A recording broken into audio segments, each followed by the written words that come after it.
नमस्कार। आज मैं फिर आपके सामने अपराध की एक और घटना लेकर आया हूं। आज के अपराध की घटना भी सीरियल किलर्स की श्रृंखला में अगली घटना है। अब तक मैं आपको 10 सीरियल किलर्स के बारे में बता चुका हूं। आज की घटना 11वें सीरियल किलर के बारे में है। आज का सीरियल किलर भारत के सबसे दक्षिणी राज्य केरल से संबंधित है। 6 जून 2012 को कोल्लम एक जिला है, वहां पर एसपी ऑफिस जंक्शन के फ्लाईओवर के नीचे 65 साल के एक व्यक्ति का सिर इस कदर कुचला हुआ मिला कि उसकी पहचान नहीं हो पाई। एक बड़े पत्थर से उसके सिर को कुचला गया। डेड बॉडी के पास वो पत्थर भी मौजूद था जिस पे बड़ी मात्रा में खून भी लगा हुआ था। सवेरे 6 बजे जब उस फ्लाईओवर के प्रोजेक्ट से संबंधित मजदूर इकट्ठा हुए तब उन्होंने उस डेड बॉडी को देखा। शोर मचा, पुलिस आई और पुलिस ने अपना काम किया। लेकिन इस घटना के बारे में मैं ये बता दूं कि 2012 की ये घटना आज 10 साल बाद भी इस मृत व्यक्ति की पहचान नहीं हो पाई है। इतनी गंभीर ये घटना थी। उसके ठीक अगले दिन 7 जून 2012 को कोल्लम जिले में ही अप्पू कुट्टन आचार्य ये एक दुकान के वरांडे में सो रहे थे। उनकी गर्दन और सिर के बीच के हिस्से में किसी पत्थर से गंभीर चोट पहुंचाई गई। उनकी स्पाइन टूट गई और थोड़ी देर बाद उसकी मृत्यु हो गई। इनकी पहचान हो गई। ये कोल्लम के ही अप्पू कुट्टन आचार्य इनका नाम था। ठीक 10 दिन बाद 18 जून को उसी फ्लाईओवर के नीचे बोंदन कुमार, जिनकी उम्र 65 साल थी, वो सो रहे थे और सुबह उनकी भी डेड बॉडी बुरी तरह से सिर कुचलने के कारण हुई मौत की वजह से मिली। उनकी भी पहचान हो गई। वो श्री बोंदन कुमार थे। 1 महीने का गैप हुआ। 3 अगस्त को शंकाथन, जो संथमकोट्टा के रहने वाले थे, जिनकी उम्र 55 साल थी, वो बस स्टैंड के वेटिंग शेड पर, बस के लिए छोटे छोटे स्टैंड होते हैं जिनमें शेड्स बने होते हैं, उसमें रात में सो रहे थे। सवेरे उनका भी शव मिला जिसमें सर पर एक भारी पत्थर से वार करके सिर कुचल दिया गया था। उनकी मृत्यु हो गई। 5वीं घटना फिर 3 अगस्त के बाद 21 अगस्त 2012 को हुई। म्युनिसिपल बिल्डिंग चिन्नाकदा में सुदर्शन नाम के व्यक्ति, जिनकी उम्र 45 वर्ष थी, उनकी भी डेड बॉडी सुबह मिल गई। ये सभी लेबर क्लास के लोग थे। पास के जिलों से 4 पैसे कमाने के लिए शहर में आए थे। किसी न किसी कंस्ट्रक्शन साइट पर काम करते थे। रात में फुटपाथ पर जहां जगह मिल जाती थी वहीं सो जाते थे। इसके बाद 2 और ऐसे व्यक्तियों का पता लगा जिनके सिर पर पत्थर या भारी वजनी चीज से चोट पहुंचाई गई, लेकिन अस्पताल में उन्हें बचा लिया गया। वो 2 अभी भी जीवित हैं। जब इस तरह की कुल 7 घटनाएं हो गईं एक ही महीने में, आप अंदाज लगा सकते हैं कि उस जिले में कानून व्यवस्था की स्थिति को लेकर किस किस तरह की टिप्पणियां हुई होंगी। आप जानते हैं, घटना होती है तो ऐसा लगता है कि सब कुछ पुलिस की गलती से हुआ। ऐसा लगता है कि पुलिस ने किसी से पैसा ले लिया। ऐसा लगता है कि पुलिस की लापरवाही की वजह से ये घटनाएं हो रही हैं। पुलिस का दर्द समझने को कोई तैयार नहीं है। पुलिस की कमियां चूंकि सबके आंख के सामने होती हैं, इसलिए कमियों को गिनाया जाना बहुत आसान है। 1000 व्यक्तियों पर एक पुलिस के नेशनल एवरेज पर पुलिस से ये अपेक्षा है कि वो सारे 1000 व्यक्तियों के वेल बीइंग के बारे में 24 घंटे सतर्क रहे। ड्यूटी है पुलिस की, रहना भी चाहिए। लेकिन पुलिस पर भारी दबाव महसूस हुआ। पहली दूसरी घटना के बाद भी संबंधित क्षेत्र में जो गश्त की पार्टियां हैं उनका सुपरविजन संबंधित अधिकारियों ने शुरू कर दिया कि आप ही के क्षेत्र में ये घटना क्यों हुई है। लोग भागने लगे, दौड़ने लगे। रात की गश्त तेज की गई। जो इधर उधर की ड्यूटियां थीं उन्हें छांट के निकाल लिया गया। जैसे मैं आपको बताऊं, शहर में अगर गंभीर घटना होती है तो शनिवार इतवार को कोर्ट्स बंद रहती हैं। कोर्ट में हर थाने से एक व्यक्ति पैरवी के लिए भेजा जाता है। यानी अगर किसी जिले में 60 कोर्ट्स हैं तो पुलिस के 60 जवान हर थाने से एक एक जवान वहां जाएंगे।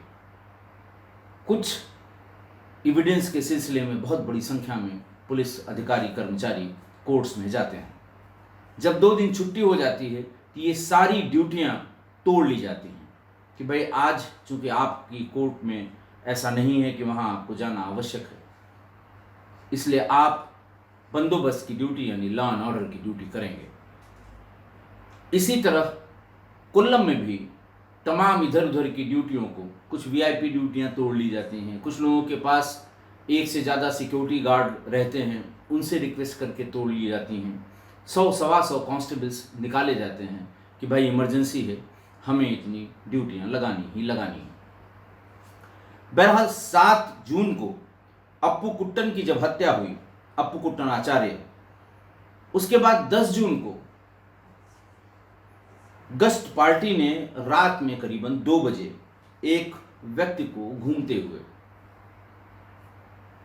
शक के आधार पर पकड़ा। पुलिस हर रात में घूमने वाले व्यक्ति को पूछा करती थी, तुम कैसे हो, कहाँ हो, क्या काम करते हो, ताकि पुलिस कुछ अंदाजा लगा सके कि कहीं यही तो नहीं है वो सीरियल किलर।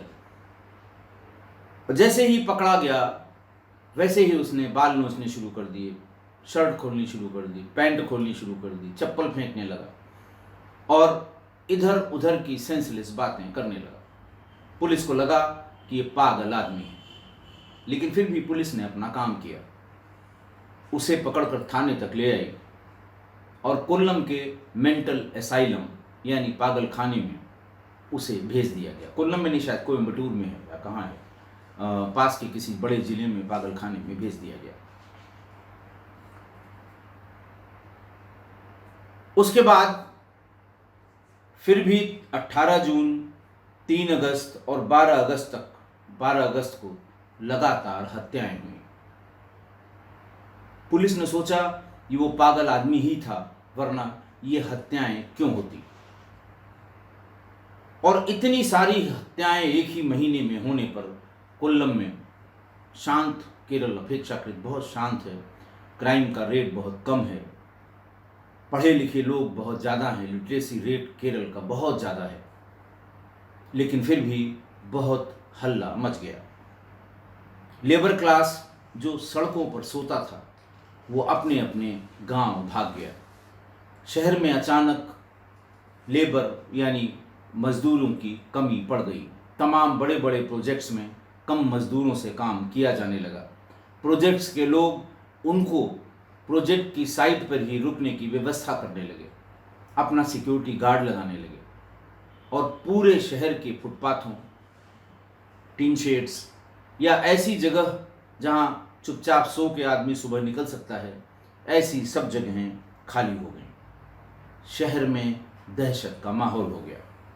अखबार और स्थानीय चैनल ने पुलिस को भर भर के गालियां दी।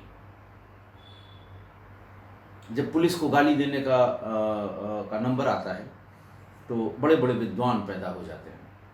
वो बताते हैं कि साहब फलां केस में तो पैसे लेने की फुर्सत है, गरीब आदमी मारा गया, उसकी विवेचना नहीं कर रहे हैं।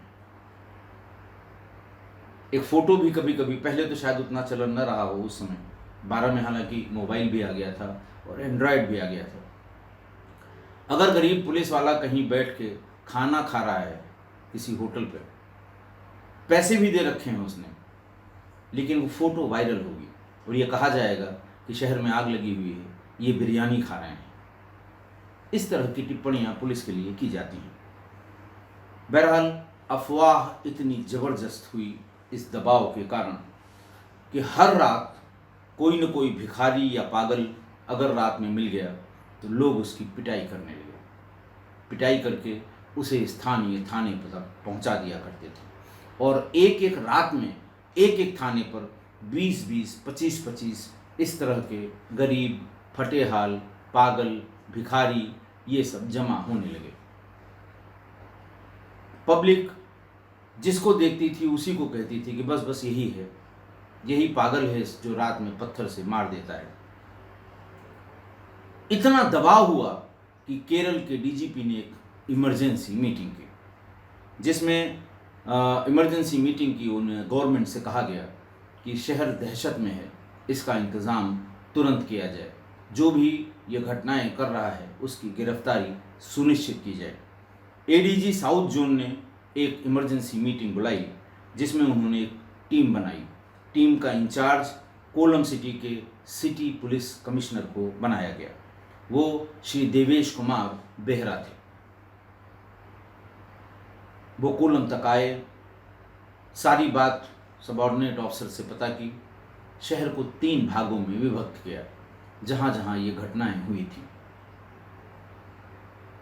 इंस्पेक्टर्स, सब इंस्पेक्टर्स और कांस्टेबल्स की बड़ी बड़ी 3 टीमें बनाई गई।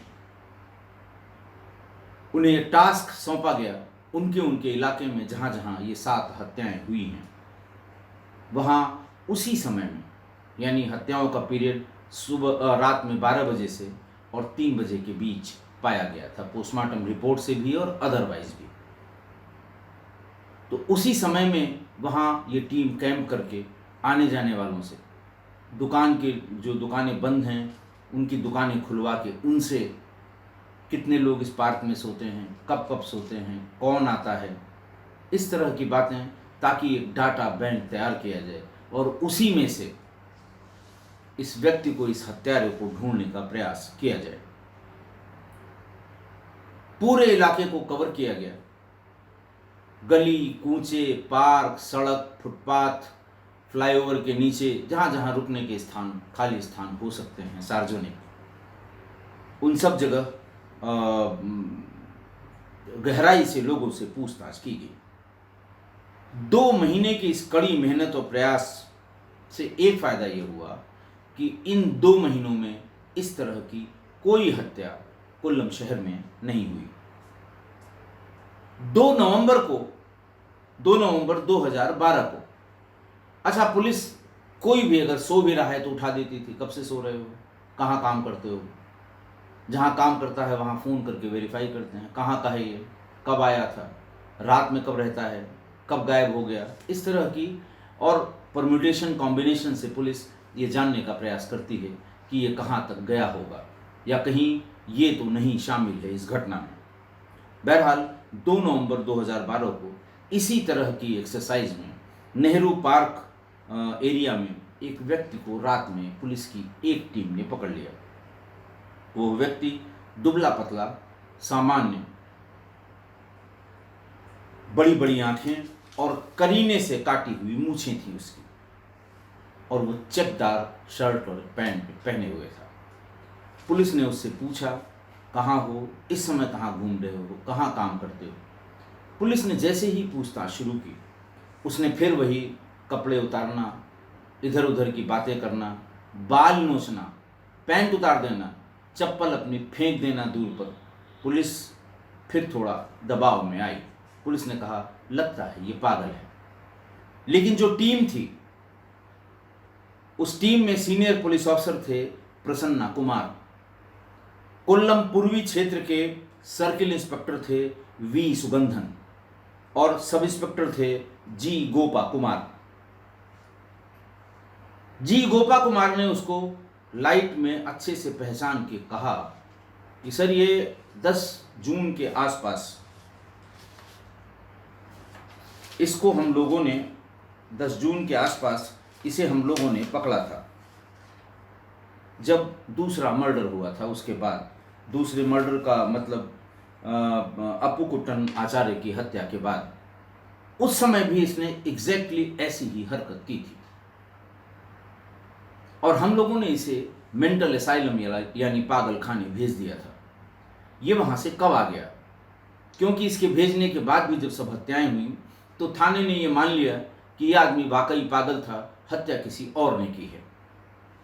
प्रसन्ना कुमार को, जो सीनियर पुलिस अफसर थे, उन्होंने कहा असाइलम से ये कब आया, लेकिन उससे पूछने पर वो सिर्फ उल्टे सीधे जवाब दे रहा था। रात में ही उन्होंने असाइलम के डायरेक्टर को जगाया और ये कहा कि इस तरह का एक आदमी 10 जून 2012 को रात में पकड़ा गया था और 11 या 12 जून को आपके यहाँ भेजा गया था।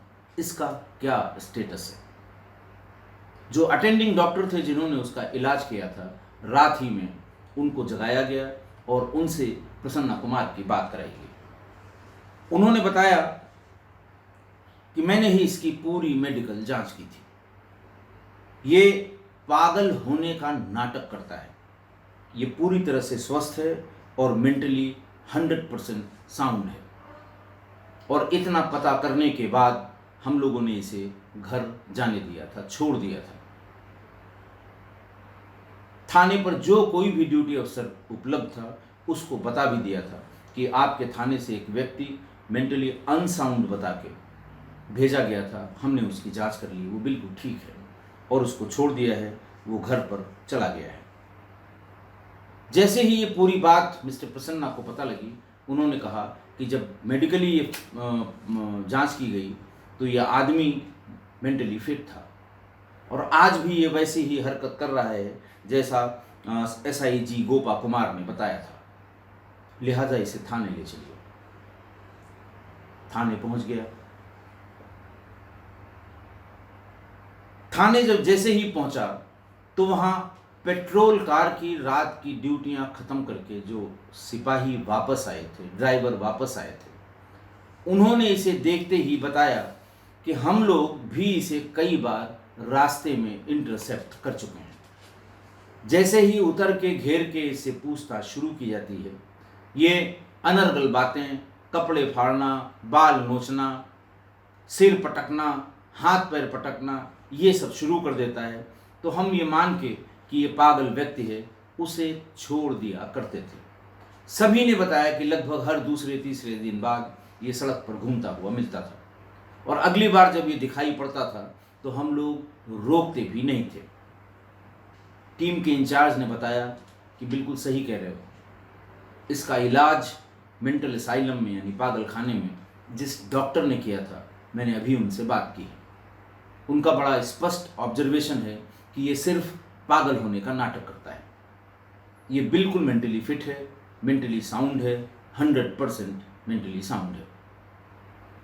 जब पुलिस को ये पता लगा तो सामान्य रूप से शांत रहने वाली सहृदय केरल पुलिस के जवानों ने, जो बहुत ज़्यादा केरल पुलिस के बारे में ये नहीं बताया जाता कि वो कभी बहुत ज़्यादा इनह्यूमन हुई हो या ह्यूमन राइट्स का ज़्यादातर पालन करते हैं, लेकिन इतनी हत्याओं के बाद कुछ सिपाहियों के सब्र का बांध टूट गया और उन्होंने इसकी श्रेणीबद्ध पूछताछ शुरू कर दी। बहुत देर तक श्रेणीबद्ध पूछताछ में टिक नहीं पाया और उसने ये बताया कि साहब मैं 4 साल 2 मर्डर्स के आरोप में जेल की सजा काट चुका हूं। पूछताछ करने वाले सन्न रह गए कि जिसे हम पागल समझ रहे हैं उसने पहले ही 2 हत्याएं कर रखी हैं और उससे डिटेल पूछा गया। उसने बताया कि वर्ष 1996 में मुड्डाक्कल कोल्लम का एक मोहल्ला है, इलाका है, वहाँ राजशेखरन की मैंने ऐसे ही हत्या की थी, और उस आरोप में मुझे मौके पर देखने वाले कुछ लोगों ने दौड़ा के पकड़ लिया था। पुलिस ने मुझे जेल भेज दिया। मैं 4 साल बाद छूट कर आया। ट्रायल भी हुआ, मैं छूटा भी इसलिए कि कोई चश्मदीद गवाह उनको, सिर्फ उस व्यक्ति के जिसने दौड़ाया था, कोई नहीं मिला, और लैक ऑफ एविडेंस में मुझे छोड़ दिया गया। फिर ये अपनी हरकत से बाज नहीं आया और 2007 में कारीकोडे में शमीर नाम के एक व्यक्ति की हत्या कर दी। फिर पकड़ा गया, फिर जेल गया, और वहां भी फिर ये 4 साल जेल में रहा। 2011 में ये जेल से छूट कर आ गया। उसकी शक्ल सूरत, उसके रिफ्लेक्सेस, उसके रिस्पांस और ये बताने उसके रिस्पांस और उसके इस बताने के तरीके से पुलिस को इसकी बात पे यकीन नहीं हो रहा था। ठीक अगले दिन 3 नवंबर 2012 को एक टीम जेल में इसके कहे अनुसार जो तिथियां थीं उसमें रिकॉर्ड्स को चेक करने के लिए भेजा गया। 2-3 घंटे में ही वो टीम लौट आई और ये बताया कि ये बिल्कुल सही बता रहा है। 4 साल ये 1996 और फिर 4 साल 2007 में ये जेल काट चुका है। दोनों केसेस में इसकी जो फोटोग्राफ हैं वो जेल का जो कैदी फाइल होती है उसमें फोटो लगी हुई हैं। ये सेम व्यक्ति है जो थाने में है। इतना सुनते ही फिर पुलिस का आपा खो बैठा।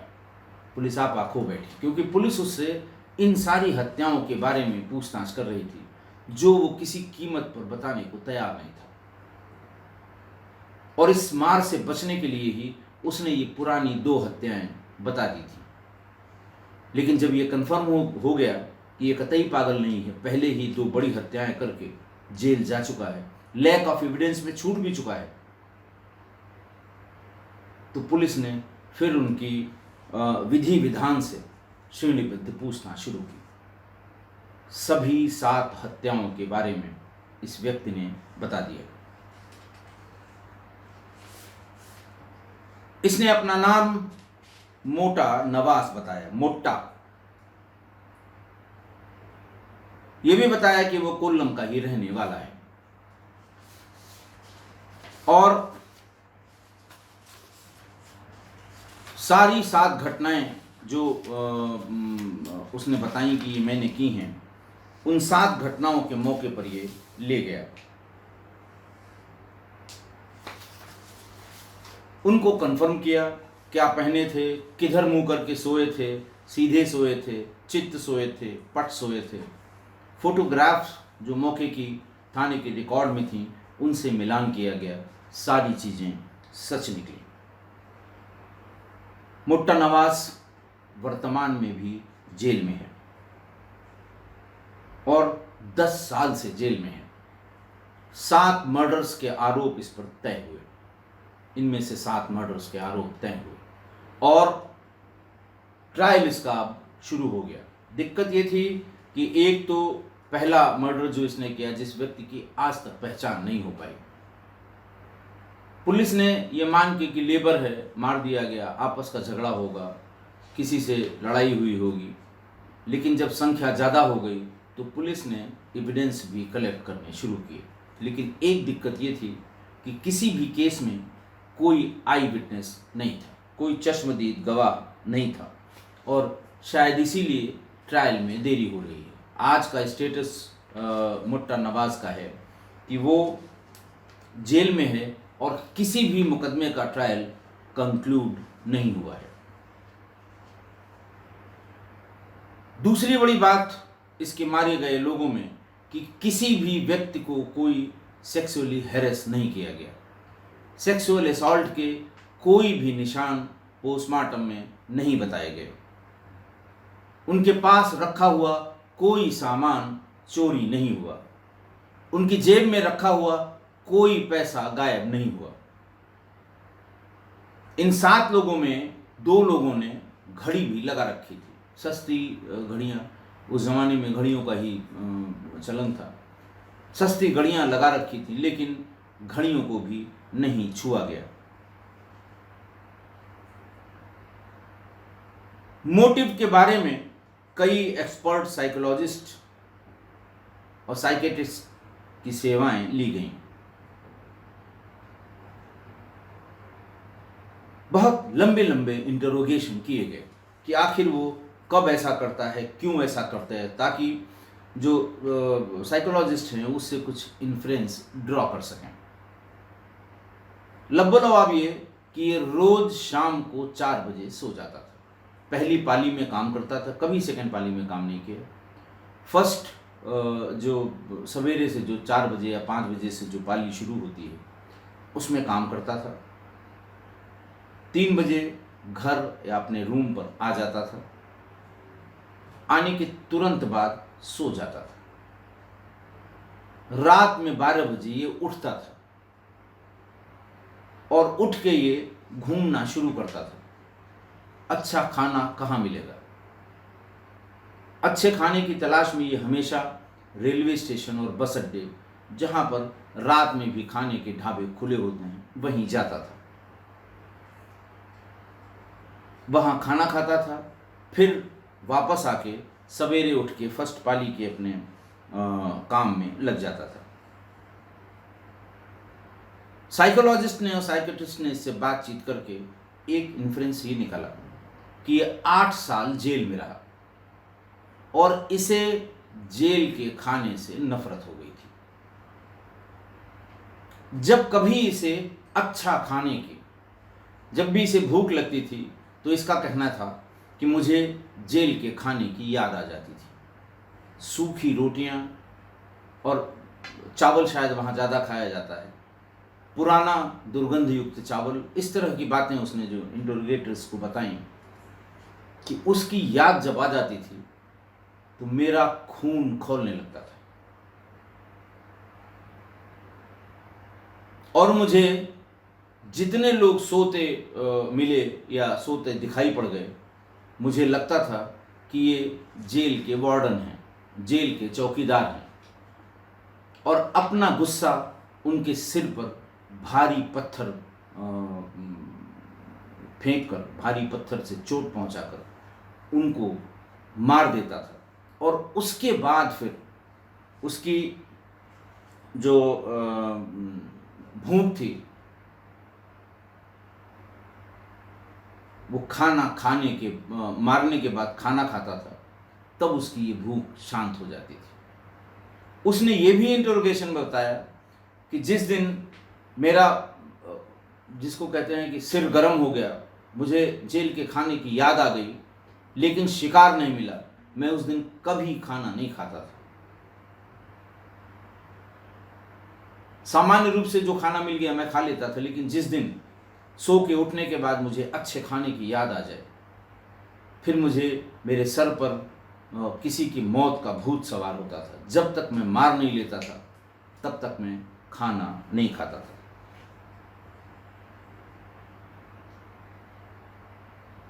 हालांकि 96 और 2007 की हत्याओं में वो लैक ऑफ एविडेंस में बरी हो गया, लेकिन बाकी की हत्याओं में जो ट्रायल चल रहा है उनमें किसी में भी आई विटनेस अकाउंट किसी का नहीं है और इसलिए ये लगता है कि इसको गंभीर सजा अदालतों से शायद ही मिल पाए।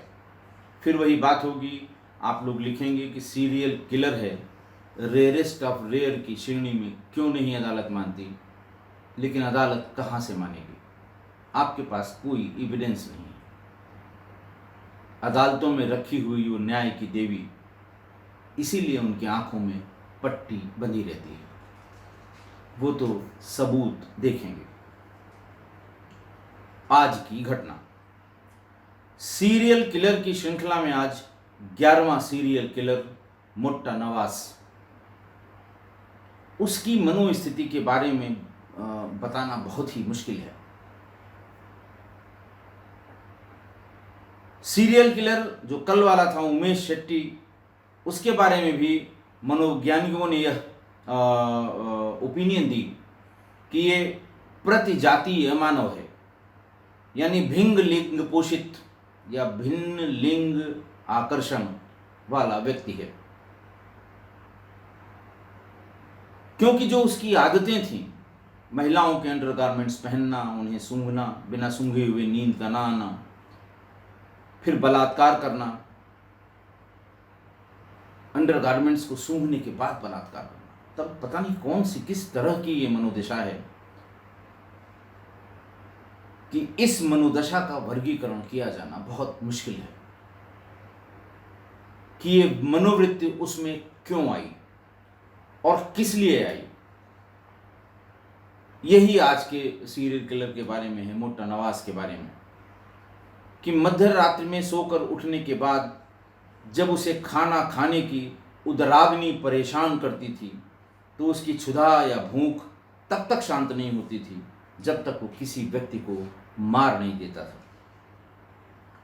उमेश रेड्डी और मोट्टा नवाज के बारे में ये भी कहना गलत होगा कि दोनों मानसिक रूप से विक्षिप्त थे, क्योंकि दोनों के बारे में मनोचिकित्सकों द्वारा गंभीरता से बड़ी बड़ी जांचें की गई थी और यह पाया गया था कि दोनों को किसी प्रकार का मानसिक रोग नहीं है, दोनों ही विक्षिप्त नहीं हैं और दोनों ही स्वस्थ दिमाग और मस्तिष्क के व्यक्ति हैं, लेकिन दोनों के व्यवहार में ऐसा गंभीर विरोधाभास है कि इसको एक्सप्लेन करने में कम से कम मुझे तो बहुत कठिनाई हो रही है।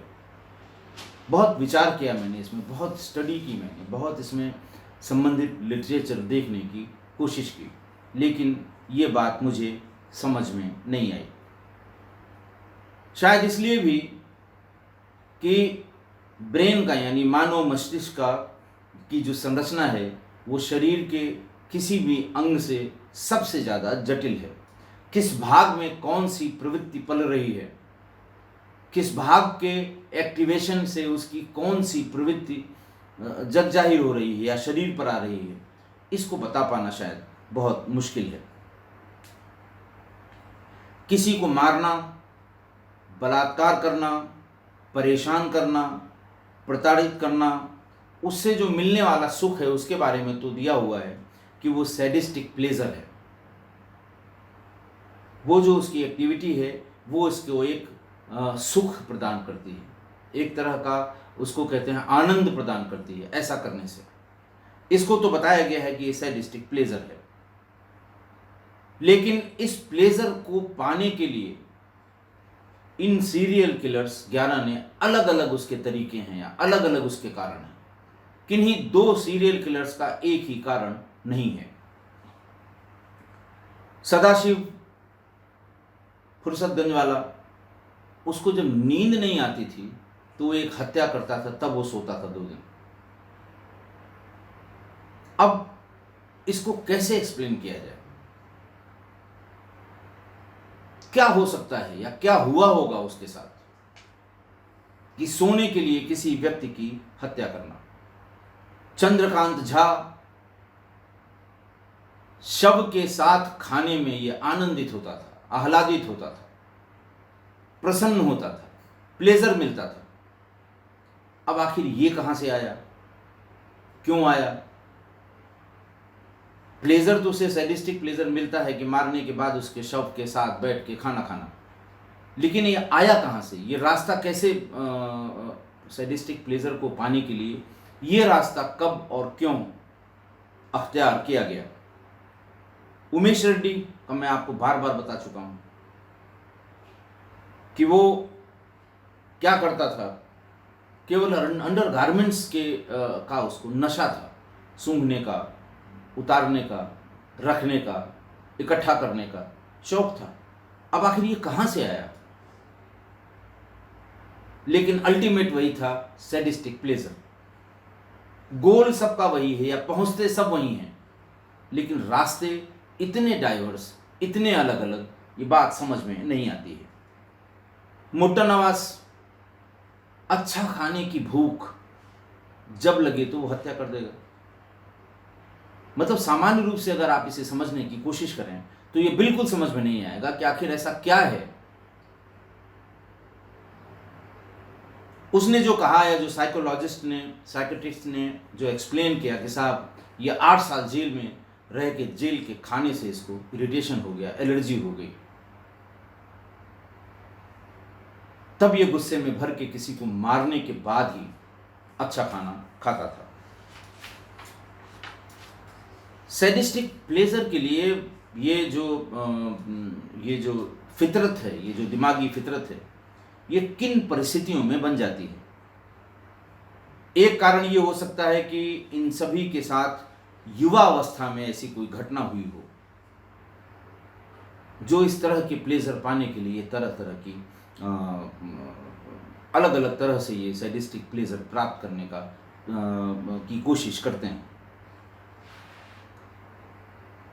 ये भी इसी का सिर्फ दोष है, ये भी कहना थोड़ा मुश्किल है, क्योंकि इतने लंबे लंबे इंट्रोगेशन के बाद भी किसी सीरियल किलर ने ये नहीं बताया कि किस मोमेंट से ये सैडिस्टिक ड्राइव उनके अंदर आती है। क्या देखने से, क्या सुनने से, क्या खाने से, क्या याद करने से ये सैडिस्टिक ड्राइव उनके अंदर आती है और वो सैडिस्टिक प्लेजर के लिए इस तरह का काम करते हैं।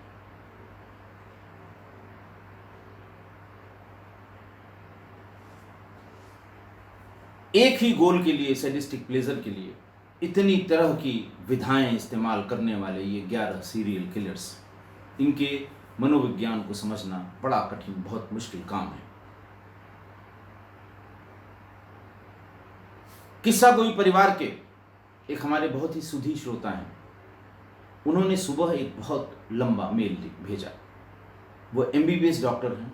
अभी उन्होंने लखनऊ के KGMC यानी किंग जॉर्ज मेडिकल कॉलेज से पिछले साल MBBS की डिग्री हासिल की और अब वो PG कर रहे हैं।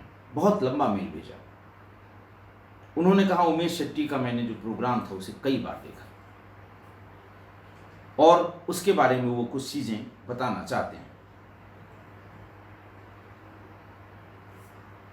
उन्होंने बताया कि सेक्सुअल परवर्जन, अच्छा दूसरी बात मैं ये बता दूं कि इस 11 जो मैंने आपको 11 ये सीरियल किलर्स की कहानी बताई है या किस्सा बताया है या क्राइम बताया है, इनमें से 5 सेक्सुअली परवर्टेड थे। एक तो सतीश, वो हरियाणा वाला जो 4 साल से 5 साल या 7 साल की बच्चियों के साथ रेप करता था। दूसरा उमेश शेट्टी। तीसरा M जैक शंकर जो 50 साल से ऊपर की महिलाओं के साथ ही बलात्कार करता था और बलात्कार करने के बाद उन्हें मार दिया करता था। तीसरा भरत कालीचरण अक्कू, वो भी सेक्सुअली परवर्टेड था। अपनी धमक बनाने के लिए, दहशत बनाने के लिए महिलाओं को सड़क पर और दिन में लोगों के बीच वो उनका बलात्कार करता था। वो भी सैडिस्टिक प्लेजर, उस परवर्जन का एक जिसे कहते हैं कि एक एग्जाम्पल है। अगला दरबारा सिंह, साइकिल पर टॉफी लेके चलना और 5 साल, 6 साल, 7 साल की बच्चियों के साथ बलात्कार करके उनकी हत्या कर देना, ये भी सेक्सुअल परवर्जन का एक एग्जाम्पल है और घनघोर एग्जाम्पल है। 11 में से 5 सेक्सुअली परवर्टेड लोग थे। आज जो हमारे सुधी श्रोता ने मेल भेजी, उन्होंने ये बताया कि सेक्सुअल परवर्जन ये एक बहुत बड़ा टॉपिक है फॉरेंसिक मेडिसिन में। MBBS की पढ़ाई में फॉरेंसिक मेडिसिन एक इम्पॉर्टेंट टॉपिक है और उसका एक बहुत बड़ा भाग सेक्सुअल परवर्जन पे दिया गया है। सेक्सुअल परवर्जन की कुछ, इसमें कुल 33 कैटेगरी हैं सेक्सुअल परवर्जन की, 33। कुछ तो मैं अभी उस लिस्ट से जो उन्होंने अटैच करके भेजी है पढ़ के बता देता हूँ, लेकिन कुछ को बताना वो मेरे लिए संभव नहीं है। बहुत खराब उसके जो तरीके हैं बताए गए हैं, लेकिन आपकी जानकारी के लिए मैं उसे कम्युनिटी पर पोस्ट करूँगा। आप पढ़ें कि ये 33 प्रकार कौन कौन से हैं। और अगर किसी बच्चे में, उसमें ये भी लिखा है कि जब ये मेडिकल फॉरेंसिक मेडिसिन की उस चैप्टर में जब ये सेक्सुअल परवर्जन के बारे में पढ़ाया जाता है, बताया जाता है और अनिवार्य रूप से ये आता भी है परीक्षाओं में, तो ये ऐसा कहते हैं कि ये साइकोलॉजिकल एक दशा है, मनोदशा है, जो उसके अंदर, उस व्यक्ति के अंदर बहुत अर्ली या बहुत युवा, बहुत शुरुआती उम्र में ही वो दिखाई पड़ने लगती है। मैं उनमें से कुछ का जिक्र करता हूँ, लेकिन बाकी आप लिस्ट में पढ़ लें। मैंने बताया एक तो ये सैडिज्म की बात करते हैं, टॉर्चरिंग द पार्टनर। दूसरा डिपॉल्डिज्म की बात करते हैं, सेक्सुअल ग्रेटिफिकेशन फ्रॉम बीटिंग। तीसरा था undinism, sexual satisfaction with the smell of urine. छी, मैंने नहीं सुना था ये। मैं धन्यवाद करूंगा अपने उन किस्सा गोई के परिवार के एक सदस्य का, जो पार्ट 1 से देख भी रहे हैं। कमेंट बहुत कम करते हैं, लेकिन कभी कभी करते हैं। उन्होंने ये जानकारी मुझे दी और मैं ये चाहता हूँ इस जानकारी आप जरूर इसे देखें। अगला मैं बताऊं, necrophagia, satisfaction after eating dead body. Nithari वाले अभियुक्तों की बात है, ईटिंग डेड बॉडीज। अगला है necrophilia, satisfaction after having sex with dead body. Umesh Shetty मानसिक रूप से जो उसको बीमारी थी, वो बीमारी नेक्रोफीलिया थी। डेड बॉडी से वो सुख प्राप्त करने वाले या सैडिस्टिक प्लेजर लेने वाले। अगला जो मैंने आपको बताया वो है ट्रांसवेस्टिज्म। ये भी उमेश शेट्टी का है, wearing clothes of opposite sex and thereby sexually satisfied. बाकी जो हैं वो बहुत मुश्किल है कि मैं आपके सामने इस मंच पर बता पाऊं। अगला pyromania, sexual satisfaction bye setting fire. आग लगा के कोई कैसे सेक्सुअली सेटिस्फाई होगा, मेरी तो समझ के परे है। मेरे इतने लंबे कार्यकाल में मुझे कोई ऐसा व्यक्ति, या मैं उसको समझने में समझ नहीं सका, फेल हो गया। फ्रोटूरिज्म, ये इसको पढ़ना ठीक नहीं है। अगला है gerontophilia, sexual attraction towards older person. इस श्रेणी में एम जय शंकर आता है, जिसने 50 साल से ऊपर, 40 साल से ऊपर की महिलाओं को बलात्कार करके मार दिया था। और बाकी जो हैं,